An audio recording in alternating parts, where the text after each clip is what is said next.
Olá amigos, sejam bem-vindos a mais um vídeo do meu canal. Eu sou o Lucas Knaip e vamos falar sobre futebol, vamos falar sobre a Portugal e a República Democrática do Congo que empatam em 1-1 na sua estreia na Copa. Muitas críticas ao técnico Roberto Martínez, visto que Portugal até começa bem o jogo, faz 1-0 rápido, né, com o João Neves, mas não consegue finalizar no gol depois desse lance.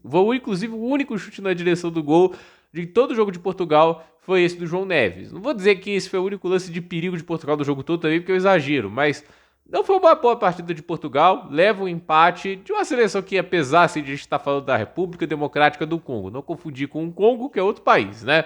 Que é um país extremamente pobre, a gente sabe que assim, lá vive um caos danado, mas tem muitos jogadores que estão ali que escolheram representar o país, né? Como é o caso do Issa, como é o caso do Ambissaca, né? Tipo, jogadores, se não me engano, poderiam representar a Inglaterra, mas por falta de espaço lá, eles escolhem representar outros países. Tipo, o Lookman, que podia representar a Inglaterra, mas escolhe representar a Nigéria. Então, assim, esses jogadores qualificam essa seleção que de fato vem conseguindo até fez uma grande campanha lá nas eliminatórias da Copa na África e agora consegue fazer um bom jogo, é bem treinado inclusive, né? A gente sabe que seleções da África às vezes tem bons jogadores, tem bons plantéis, como a gente viu o caso da Nigéria, mas são às vezes muito desorganizados. A Nigéria não tem organização tática nenhuma, infelizmente. Então, a verdade é que assim, a República Democrática do Congo é minimamente organizada, não à toa consegue aí dar trabalho a Portugal ao ponto da seleção de Roberto Martínez não conseguir a vitória.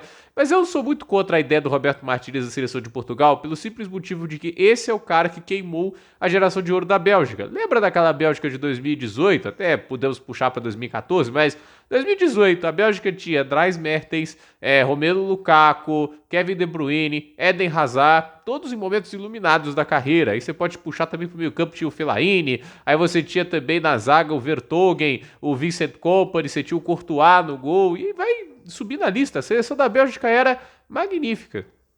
Era uma seleção extremamente completa, muito competitiva, e até vai às semifinais da Copa, mas assim, fica nas semis, né? Era pra ter ido além naquela Copa, tinha condição para tal, não conseguiu, acabou eliminada, se não me engano, pela Croácia, né? Acho que foi a Croácia que elimina a Bélgica ou foi a França? Acho que foi a França, né? Acho que a Croácia elimina a Inglaterra e a Inglaterra acho que disputa o terceiro lugar com a França, mas a Bélgica tinha condições de ganhar aquela Copa, tinha seleção para tal, mas o Roberto Martínez nunca levou a Bélgica a seu máximo potencial. Ali as semifinais foi a melhor campanha, mas a questão é, tipo, nunca ganharam a Eurocopa, nunca chegaram à decisão. O Southgate, que eu acho um técnico horroroso, ele levou a Inglaterra até a final da Eurocopa, entende? Que inclusive acho que até mais de uma vez. Então, o grande problema é, você tem técnicos que são claramente ali freios de mão para suas seleções, e o Roberto Martínez foi um freio de mão para a seleção da Bélgica. Em 2022 a Copa da Bélgica foi um horror, muito mal treinada, muito desorganizada, e aí a gente vê ele treinando a Portugal, é muito elenco para um técnico desse. Portugal não precisa estar refém de um cara desses. Portugal tem o Jorge Jesus, que se ofereceu para treinar a seleção, tem nomes bons. Portugal é um ótimo celeiro de técnicos, e eles preferiram escolher um técnico não português para conduzir o time, né? Substituiu o Fernando Santos, que obviamente era uma mente muito atrasada, já não era um cara que levava, nunca levou, né, Portugal ao máximo potencial, mas ainda assim ganhou uma Eurocopa, né, em 2016. A questão que eu coloco é, trocar o Fernando Santos era a ideia correta, mas precisava de um nome que explorasse o talento desses jogadores. Eu não acho que o Roberto Martínez provou que era o nome certo, né? Uma escolha que até hoje não entra na minha cabeça. Pode ser que ele cale minha boca, que Portugal comece a jogar pra caramba, mas sinceramente a situação tá bem complicada e eu acho que assim, taticamente Portugal hoje mostrou muitas deficiências e existe um questionamento que eu acho que tem que ser cada vez mais válido em relação ao Cristiano Ronaldo, gente. Eu sei que assim, portugueses que estão vendo o vídeo, ele é uma lenda sagrada do futebol, um dos maiores da história, para muitos de vocês portugueses assistindo, até a gente aqui no Brasil, que tem uma admiração gigante por ele, é o maior jogador de todos os tempos, e, assim, vocês têm todo o direito de achar isso, mas também tem que aceitar que aos 41 anos ele não é mais aquele centroavante goleador e dominante. Se fosse, não estaria na Arábia Saudita. Então, assim, o Cristiano Ronaldo, ele já não marcou gols na Copa de 2022. A gente tem que lembrar disso. Ele não foi bem naquela Copa e não me parece que a situação tá melhor agora. Ele ainda vai ter um brilho. Eu não duvido que ele marque um gol eventualmente na Copa, mas eu não acho que ele é o elemento assim crucial de desequilíbrio dessa seleção. Tipo, ele é o jogador que vai mais desequilibrar. Hoje, se eu tivesse que falar, os protagonistas que podem desequilibrar o jogo a favor da seleção de Portugal estão mais no meio-campo, que é o caso do João Neves, do Vitinha e obviamente do Bruno Fernandes. as pontas, né? Se o Rafael Leão estivesse jogando bem, ele podia ser esse cara, mas ele tá no banco. Agora entrou no segundo tempo, não conseguiu jogar da maneira que a gente já viu o Rafael Leão foi ser capaz de jogar. Então, olhando para a situação, eu penso, a gente tem o Cristiano Ronaldo, aos 41 anos, muita dificuldade de conseguir sobrepujar os defensores fisicamente, não tem a mesma explosão. É nítido que, assim, tipo, nesse ponto da carreira, o físico empurra muito para trás do jogador. Não importa o quão bom tecnicamente ele seja, o quão inteligente ele pode ser, entende? O quão decisivo ele é, a idade é cruel. Isso aconteceu, gente, com os maiores gênios do esporte. Para pra pensar na MotoGP, o Valentino Rossi, que empilhou títulos na MotoGP, no final de carreira estava lamentável de se ver. No tênis, o Federer se despediu de Wimbledon, o Grand Slam onde é maior campeão, levando um 6-0 no último set. O Nadal perdeu na primeira rodada de Roland Garros no seu último ano profissional como tenista. Então, assim, a gente para pra pensar, o Djokovic que ainda tá em boa forma, mas assim, ele pela segunda vez na carreira perdeu um jogo, estando 2-0 acima, só tinha acontecido uma vez, acontece de novo. Não tem como não atrelar a idade a isso.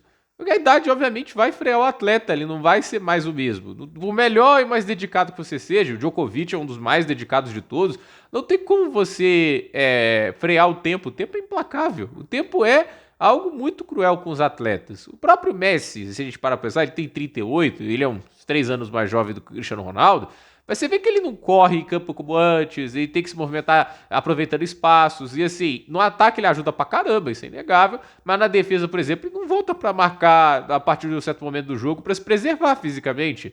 Ele chegou ali um momento do primeiro tempo que ele tava até dando carrinho, ajudando, mas assim, chega um momento do jogo que ele tá ali observando, e a Argentina tem que se sacrificar ali, marcar com um a menos. Então assim, eu não acho que o Messi hoje é a mesmo nível do que era, vamos dizer, em 2022, ou era lá, voltando mais no tempo, 18, 14, onde ele estava mais próximo do auge.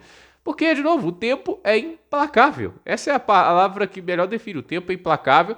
E eu, assim, o Cristiano Ronaldo hoje, assim, eu não consigo olhar para ele como um cara absoluto dentro da seleção. Eu acho que se ele não estiver jogando bem, o Roberto Martínez não pode ter medo de fazer alteração, mesmo que ele não goste, porque, assim, às vezes você pode dar mais mobilidade ao ataque, não precisa necessariamente colocar um 9 no lugar dele. Faz igual o PSG, o Dembélé joga meio que falso 9, volta para criar, arruma uma solução. Porque, sinceramente, ele como referência não funcionou hoje. E essa não é a seleção mais forte do planeta.